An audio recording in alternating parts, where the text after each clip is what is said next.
shockingly timely. I've been saying that Dietrich is not just a man for all time, but he's a man for our time. Something's coming. Something unstoppable. Look around you, my friend. How much light do you see? Todd, it is great to see you. So good to connect with you across the waves. Whereabouts are you based at the moment? New York City. I'm actually home. I've been on the road almost this whole year, but I'm home today, which is nice.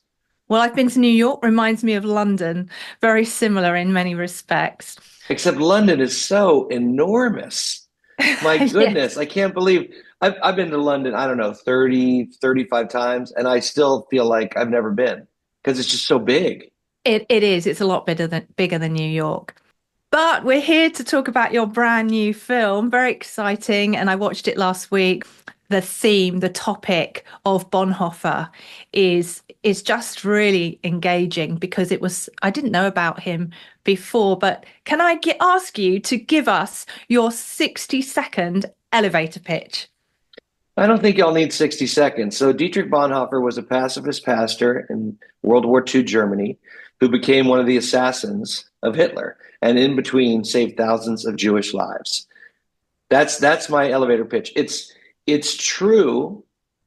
It's kind of unbelievable, but it's true. And to steal the rest of my 60 seconds, one of the things I think people will find most surprising is that the very first thing Hitler did when he came to power in 1933 was to co-opt the church, both the Catholic and the Lutheran church, because he knew if he wanted full power in the country, he needed to access the power of the church. And within a year, he had turned it into a weapon.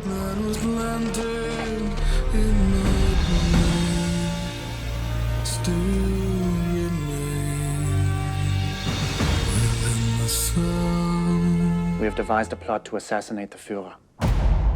It is amazing to think that this one man took on this passionate kind of, I suppose, call that God had commissioned him to. But how did you first come across Bonhoeffer? What's the kind of connection with yourself? What made you want to put it up on the big screen, create a film? So in my early 20s, when I first became a Christian, one of the first books I read was The Cost of Discipleship. So I had my dog-eared copy by my bed, and I remember the paperback cover very clearly. But in the intervening decades, I didn't really think about Dietrich that much. I knew that he was on the Mount Rushmore of Christian thought and writing, but I hadn't read any other book except for The Cost of Discipleship. And then this offer came to write the story of his life. And I began to peek under the covers, and I was like, oh my goodness, this man's life was a movie. He lived in emergency times. Every single step of his grown-up life was life and death.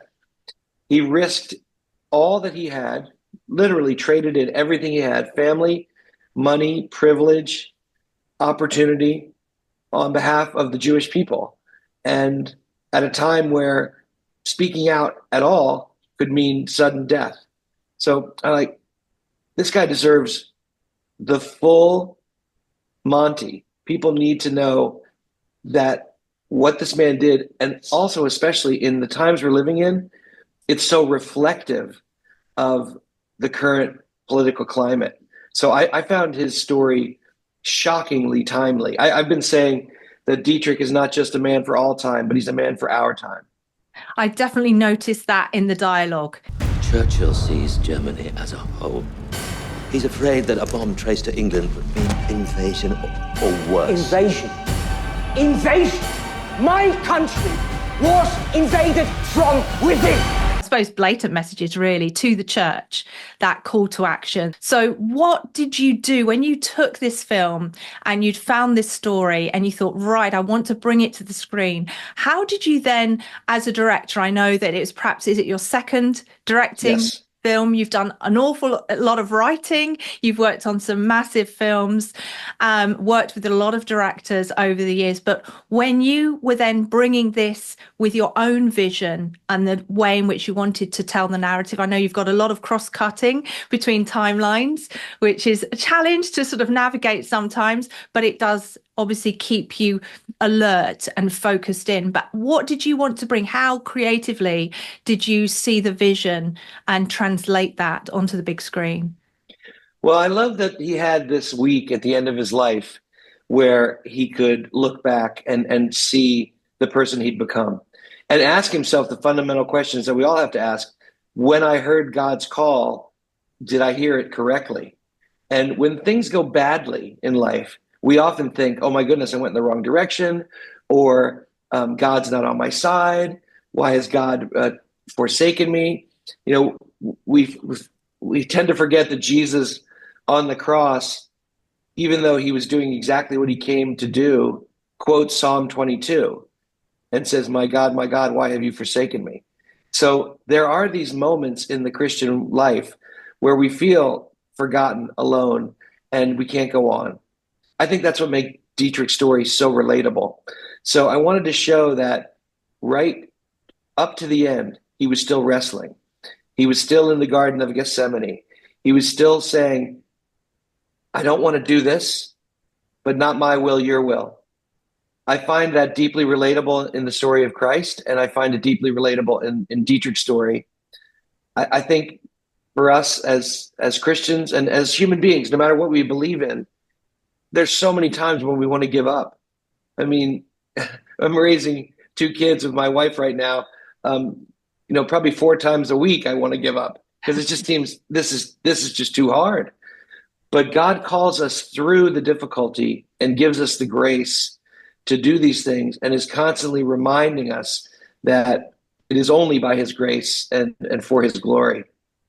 And I love that, because I think even throughout history, sometimes it's not until we look back now, even when you talk about the whole Jewish sort of situation, the climate that we're in now, and reflecting on history and then looking back and seeing God weaving his will and his plan in ways that we can't see right now. Absolutely. So what has it been like sort of working alongside, different, like the cinematographer that you have, you got your DOP, and he's worked on the Gladiator films. I know that Gladiator 2 came out recently in the UK. What has it been like working with him, for example, and bringing that story to light in that kind of technical space? Well, John Mathieson is a giant. And fortunately for me, not just a giant as an artist, but as a human being. He was so kind to me. He does these huge Hollywood movies, and then here he was doing an independent film, and he very easily could have, just checked out and shown up and gotten his paycheck and given a half effort. Or he partnered with me. He linked arms with me, and we got to make this film together. And he was so generous. We talked through every shot. He listened to me when he disagreed with me. He would say, okay, we'll try it. I don't think that's right, but we'll try. He always gave me the opportunity to make mistakes. And we did it together. So when you have someone pointing the camera that is that exquisite at their art, you have a good shot at making a movie that people remember. But you don't want a movie that people remember just because it's gorgeous. So fortunately, Dietrich's story is so soulful and so relatable and so timely that it teamed up beautifully with Mr. Mathieson's art.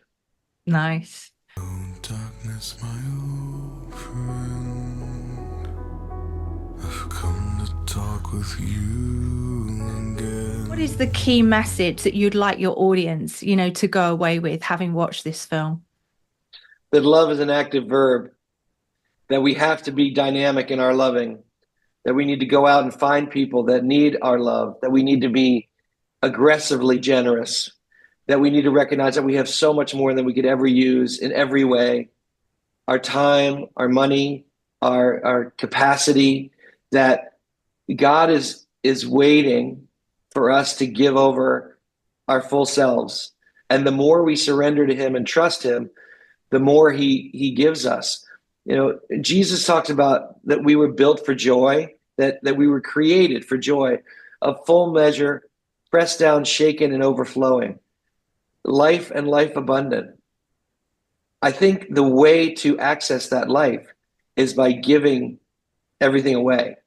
So when we live to give and give to live, we wind up with impossible amounts of bounty. And there are, first and foremost, the spiritual sweetness of walking in relationship with God. But then they're just, we have to be open to receiving the enormity of God's grace. I think we practice too much of the scarcity model. And I think we need to say, all right, Lord, I'm ready. Lavish your love on me, because that's what he wants to do. I want everyone to support this platform, plug into what they're doing, because they are phenomenal. And are there any kind of similarities? Because when I watch this one man against the world, and a lot of your films, it seems that you're drawn to this, almost like the underdog that is standing up for what's right, for truth. And what's it like being in that kind of Hollywood space, or as a Christian in this film space? Does that kind of perhaps mirror a little bit of your own journey, and how do you navigate that? Yeah, I get asked that quite a bit, but I haven't experienced that because I was a Christian when I moved to Los Angeles originally. I live in New York now for the last 30 years, but you got to first make your bones in LA. And so I was already a Christian, so I couldn't compare what it was like to not be a Christian. And I just haven't seen it be difficult. It's possible that there have been roadblocks put up for me because of what I believe, but I've not experienced them face first. And I'm very clear about the fact that there's nobody else but God that is the gatekeeper of my destiny. So if there's someone in the way, or it was like, okay, well, that's fine. That's just, God will clear that obstacle, or he'll teach me something through having to face that obstacle. So I'm at peace because I know God's in charge and I know he loves me. Any quick, embarrassing, funny, behind the scenes moment that happened on set? I know there must be many, but... Well, the first day of shooting, it was a very muddy day, and we were going to be in the woods, and I had no shoes. I had left my boots, my brand new shooting boots, elsewhere, 30 miles away from where we were about to shoot. So I had to direct the first scenes of the movie Barefoot. It was very cold. Bless you. Some people have cold feet before a marriage. I had cold feet on the first day of shooting. Well, congratulations. I think people are going to be really challenged and encouraged and motivated. I tend to give people that I interview or speak to a copy of my book. So I'd love to send you a copy. Absolutely. So I Please. just kind of bless you. Been a joy to meet you, Todd. All the best. God bless you. Whisper in the sound I'm ready to meet my destiny. of silence.